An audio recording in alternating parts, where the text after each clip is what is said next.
Hey Jags, this is Miss Hayes. Today we're going to talk about basic sentence structure. So please take out a piece of loose leaf paper and set it up Cornell Notes style so that we can get started. Your essential question for today is, how can I avoid run-on sentences and sentence fragments in my writing? Please add this to the essential question section in your notes.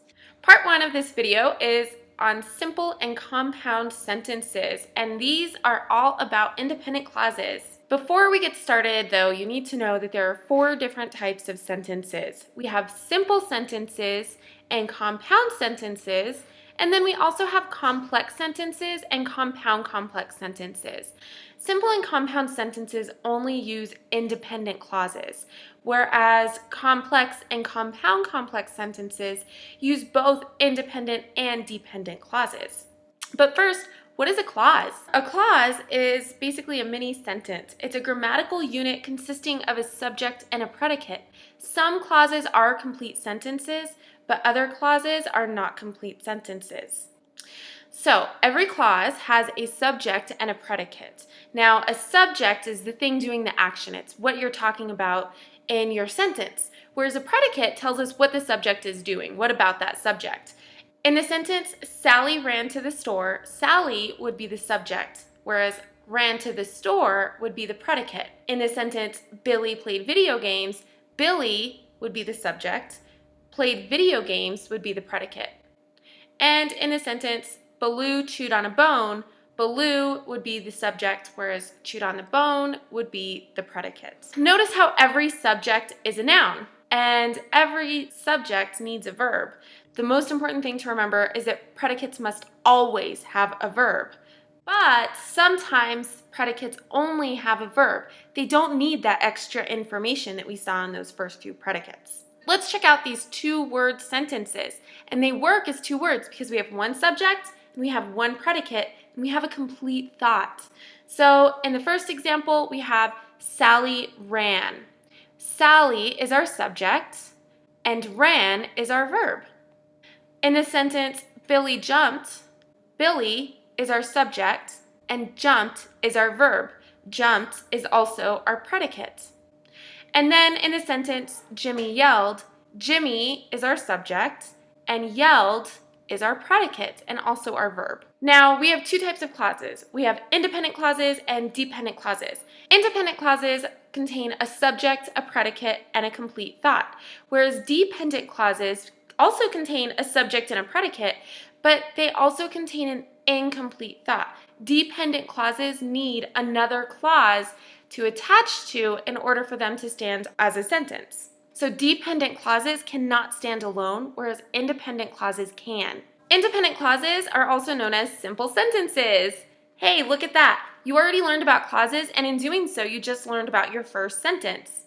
So remember, there are 4 different types of sentences: simple sentences, compound sentences, complex sentences, and compound complex sentences. But now you know that simple sentences consist of one independent clause. And you know that an independent clause has a subject, a verb, and a complete thought, or a subject and a predicate. The next type of sentence you guys are going to learn about today is the compound sentence. Compound sentences have 2 independent clauses, or 2 simple sentences squished together. Now, we can't just put 2 independent clauses together and call them a compound sentence or a complete sentence. If we stick 2 independent clauses together without anything in between them, we're going to have a run-on sentence. So, in order to make a compound sentence, we need to separate our 2 independent clauses by either a comma and a coordinating conjunction or by a semicolon. But you might be wondering, what's a coordinating conjunction? Well, a coordinating conjunction is a word that separates other words, phrases, and clauses. Just remember the acronym Fanboys, and you'll remember all the coordinating conjunctions. For Fanboys, F stands for, A stands for and, N stands for nor, B stands for but, O stands for or, Y stands for yet, S stands for so, and that's it. Those are all of the Fanboys. it might be helpful for you to watch this nifty little video that has been educating students in the ways of conjunctions for many years. So without further ado, here we have Conjunction Junction by Schoolhouse Rock.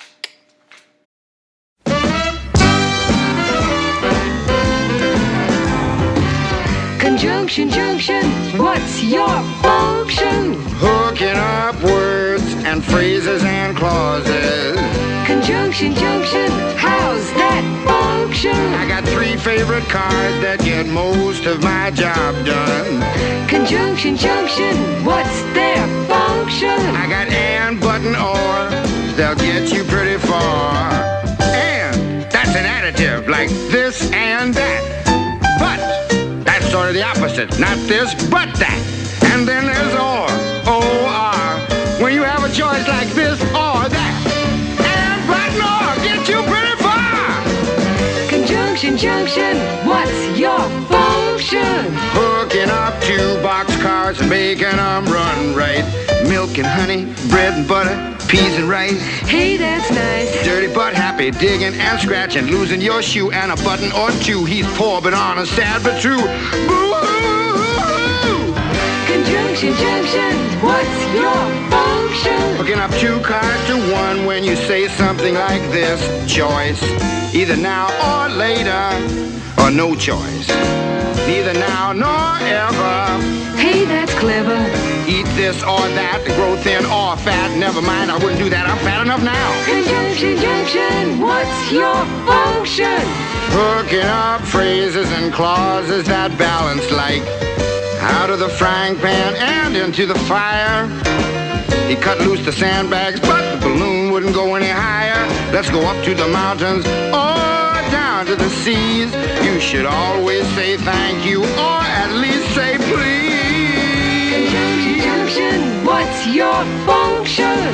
Hooking up words and phrases and clauses in complex sentences like in the mornings when I'm usually wide awake, I love to take a walk through the gardens and down by the lake where I often see a duck and a drake. And I wonder as I walk by just what they'd say if they could speak. Although I know that's an absurd thought. Conjunction junction, what's your function? Hooking up cars and making them function. Conjunction junction, how's that function? I like tying up words and phrases and clauses. Conjunction junction, watch that function. I'm gonna get you there if you're very careful. Conjunction junction, what's your function? I'm going to get you there if you're very careful. Conjunction junction, what's your function? I'm going to get you there if you're very careful. Conjunction junction, what's your function? Connecting words and phrases and clauses, right? And when they talked about some of the fanboys, the most common fanboys that we come across, that's and, but, and so. But you could also have or, and yet, and nor, and for. We just don't use nor and for all that much. If we look at this example of a compound sentence, we can look at the relationship between the independent clauses and the way that they're connected with a coordinating conjunction, or a fanboy, and a comma. Sally went to the store. That is our first independent clause. And then our second independent clause is Billy stayed home. Now we can connect those with a but and a comma, and therefore we have a compound sentence. So Sally went to the store, but Billy stayed home. Notice how the comma comes before the coordinating conjunction, not after. So here are some more examples of compound sentences. Billy played video games, so Baloo chewed on a bone. You can do the dishes, or you can clean your room. Sally likes to skateboard, and Billy likes to knit socks. So in the example, Billy played video games, so Baloo chewed on a bone. Billy played video games is our first independent clause. Baloo chewed on a bone is our second independent clause, and we've separated those two clauses with a comma and a coordinating conjunction. In this case, the conjunction we used was so. But wait, we're not done with compound sentences. We can also separate our independent clauses with a semicolon. Now, semicolons are used to separate two independent clauses that are closely related to each other. They cannot separate independent clauses that are about two completely different things, so don't even try it. Now, in this example, we have Sally ran, Billy walked. You can see on the screen, we have those two independent clauses separated by a semicolon, but we could also easily separate those with a coordinating conjunction and a comma by saying Sally ran, comma, and Billy walked.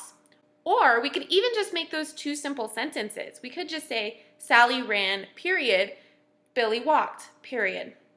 But then in this last example, it says, I like pie, what's that in the clouds? That doesn't make sense because neither one of those independent clauses are related to each other, like even at all. So in this case, that would be semicolon abuse, and your English teacher will get very upset with you if you do this. So only use semicolons with compound sentences sparingly. So in review, we just talked about 2 of the 4 different sentences. We have simple sentences, which use one independent clause, and that's it. Remember, independent clauses have a subject, a verb, and a complete thought, or a subject and a predicate. And we also have compound sentences, which are 2 independent clauses separated either by a comma and a conjunction, or by a semicolon. In Basic Sentence Structure Part 2, we will talk about complex sentences and compound complex sentences, and we'll also talk about 2 different types of conjunctions, including subordinate conjunctions and conjunctive adverbs. So, review your notes, make sure you know what simple sentences and compound sentences are, and make sure you know what independent clauses are so you're prepared to move on to Part 2. Get ready!